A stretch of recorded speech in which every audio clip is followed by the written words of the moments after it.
Hello everyone, मेरा नाम मोहम्मद उस्मान है। मेरा नीट 2023 का स्कोर 676 आउट ऑफ 720 है और मेरी ऑल इंडिया रैंक 1953 है।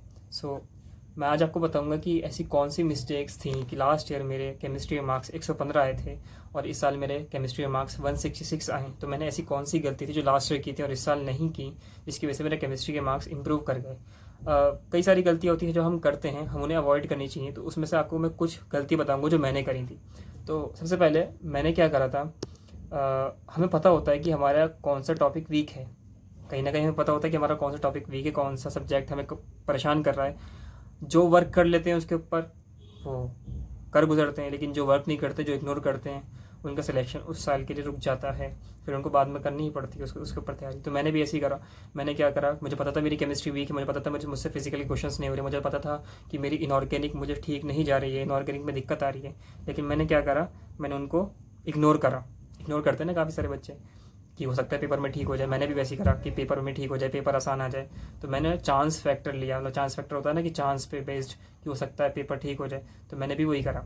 इसके बाद मेरी एक और मेजर मिस्टेक ये थी कि मैंने कैलकुलेशन में बहुत गलतियाँ करी हैं। फिजिकल केमिस्ट्री के पेपर में मैंने अच्छी खासी कैलकुलेशन मिस्टेक्स करी थी, जिसकी वजह से मेरा पेपर ख़राब हुआ। इसके बाद भूलना, इनऑर्गेनिक में सही से याद ही नहीं कर रखा। आप जब सही से याद करके नहीं जाओगे तो क्या ही कर पाओगे। इनऑर्गेनिक को सही से याद नहीं कर रखा था मैंने। इसके बाद मैंने कई ऐसे नोट्स पढ़ लिए थे इनऑर्गेनिक में, खासकर इनऑर्गेनिक में, not in physical chemistry, not in organic chemistry, but in inorganic chemistry मैंने ऐसे नोट्स पढ़ लिए थे गलती से, गलत जगह से निकाल कर, जो कि इरेलीवेंट थे, जो कि एनसीईआरटी पे बेस्ड नहीं थे, जो ऐसे थे जो माइंड को ख़राब करते थे। बल्कि आपके पास ऐसे नोट्स होने चाहिए जो कि टू द पॉइंट हो, जो कि एनसीईआरटी पे बेस्ड हों, जो कि एनसीईआरटी को रिफ्लेक्ट कर रहे हों। जबकि मेरे कहीं ना कहीं नोट्स ऐसे थे जो एनसीईआरटी को अपोज कर रहे थे। कहीं ना कहीं वहाँ पे ऐसी चीज़ें लिखी थी जो एनसीईआरटी की उल्टी लिखी हुई थी। तो जाहिर सी बात है कि ऐसे नोट्स को फॉलो करना चाहिए हमें जो कि एनसीईआरटी बेस्ड हो।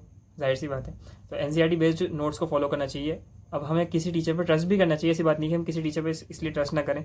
लेकिन कहीं ना कहीं हमें अब इनऑर्गेनिक और एनऑर्गेनिक की एनसीईआरटी पे ज़्यादा फोकस करना पड़ेगा, क्योंकि अजर्शन रीजन और स्टेटमेंट वाइज के क्वेश्चंस काफ़ी बन रहे हैं आजकल, और अगर हम एनसीईआरटी नहीं पढ़ेंगे तो दिक्कत आएगी। तो ये मेरी 4 मेजर मिस्टेक्स थी जिसकी वजह से मेरा केमिस्ट्री में मार्क्स कम आए। इसके बाद में हमें क्या करना चाहिए फिजिकल, इनऑर्गेनिक एंड ऑर्गेनिक के लिए। तो क्लास नोट्स मोर इम्पॉर्टेंट होते हैं फिजिकल केमिस्ट्री के लिए। जो पेपर का जो पैटर्न है उसमें से तकरीबन 40% फिजिकल से क्वेश्चन आते हैं, 30% ऑर्गेनिक एंड ऑर्गेनिक से आते हैं, 33 मान भी लेते हैं। तो हमें ये देखना चाहिए कि फिजिकल केमिस्ट्री में class notes are more important than the NCERT. क्योंकि फिजिकल केमिस्ट्री में क्या आता है, न्यूमेरिकल ज़्यादा आते हैं। तो न्यूमेरिकल्स तो ज़्यादा वही आएंगे जो क्लास में टीचर ने करा रखे हैं।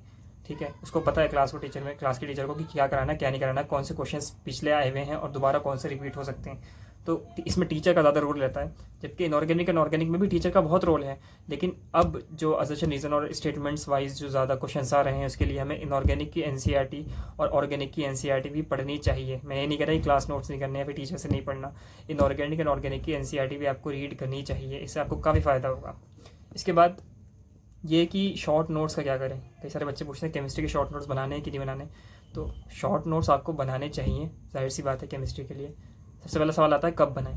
तो अगर मैं फिजिकल केमिस्ट्री की बात करूँ तो फिजिकल केमिस्ट्री के लिए आपको शॉर्ट नोट्स बनाने हैं हर चैप्टर के कंप्लीट होने के बाद। आपका चैप्टर कंप्लीट हुआ, मान लो some basic concept of chemistry आपका चैप्टर कंप्लीट हुआ, तो उसके आपका क्या करना है, सारे जितने भी फॉर्मूले आपने लिखे हैं अपने लॉन्ग बुक में, उसको शॉर्ट में लिख लिए एक किसी पेज पे, उसको बार बार रिवाइज करते रहे।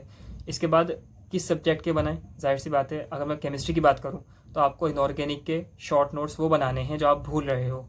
सारी चीज़ें नहीं लिखनी होती, शॉर्ट नोट्स से सारी चीज़ें नहीं लिखनी होती। आपको शॉर्ट नोट्स में वो लिखना है जो आप भूल रहे हो, इनऑर्गेनिक में आपको वो लिखना है जो आप भूल रहे हो। फिजिकल में आपको फार्मूला शीट बनानी है, क्योंकि हम कई बार क्या होता है, फार्मूला भूल रहे होते हैं। अब मोलैलिटी और मोलैलिटी के बीच का रिलेशन हम भूल जाते हैं जनरली।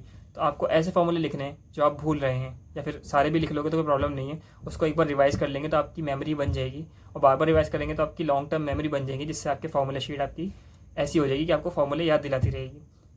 ऑर्गेनिक के लिए क्या करें, ऑर्गेनिक के लिए मैं समझता हूँ, मैंने तो सारे शॉर्ट नोट्स से ही पढ़ा है ऑर्गेनिक में। मैंने देखो आपको एग्जांपल भी दिखाया है कि मेरा जीओसी के शॉर्ट नोट्स हैं ये।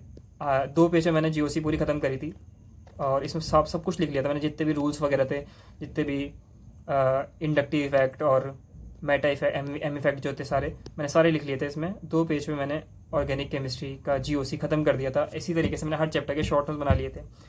अब बात आती है कि हम क्वेश्चन प्रैक्टिस कैसे करें केमिस्ट्री के लिए। तो सबसे पहले हमें क्या करना चाहिए, हमें एनसीईआरटी के सॉल्व एग्जांपल्स करने चाहिए। बिल्कुल बेसिक के लिए क्या है, हमें क्या करना चाहिए, एनसीईआरटी के सॉल्व एग्जांपल्स करने चाहिए। उसके बाद हमें एक्सरसाइज के क्वेश्चंस करने चाहिए एनसीईआरटी के, दे आर मोर रिलेवेंट। और हमें पीवाईक्यूज भी करने चाहिए, सारे सारे पीवाईक्यूज कर लो, कोई ये नहीं है कि इतने साल के करने हैं तो साल के करने हैं, कर लो सारे कर लो, उससे कोई प्रॉब्लम नहीं है। हमें कोई भी एक मॉड्यूल लेना है जिसमें एरर ना हो, जो स्टैंडर्ड हो, जिसमें एरर ना हो, जो जाने माने कोचिंग इंस्टीट्यूट का हो, जिसमें अराउंड 100-150 के अराउंड क्वेश्चन हो। तो हर चैप्टर के 100-150 क्वेश्चन आप कर लो। इससे क्या होगा, आपकी प्रैक्टिस हो जाएगी। आपको क्लास के क्वेश्चन करने हैं, आपको डीपीपीएस करनी है। इसके अलावा आपको मॉड्यूल्स के क्वेश्चन, कोई सा भी मॉड्यूल उठा लेना जिसके सिर्फ क्वेश्चन करने हैं, थ्योरी नहीं पढ़नी, क्वेश्चंस कर लेना 100-150 के अराउंड। इससे क्या होगा, आपका रिवाइज हो जाएगा। एट द लास्ट मैं ये कहना चाहूँगा कि आप कभी टेस्ट स्किप मत करना और टेस्ट की पूरी तैयारी करना। अगर आप टेस्ट देते रहेंगे तो आपको पता चलता रहेगा कि आपकी क्या वीकनेस है, क्या आपकी चीज़ें स्ट्रॉन्ग हैं और कौन से चैप्टर्स ऐसे हैं जिस पर आपको तैयारी की स्टिल ज़रूरत है। All from my side, thank you so much.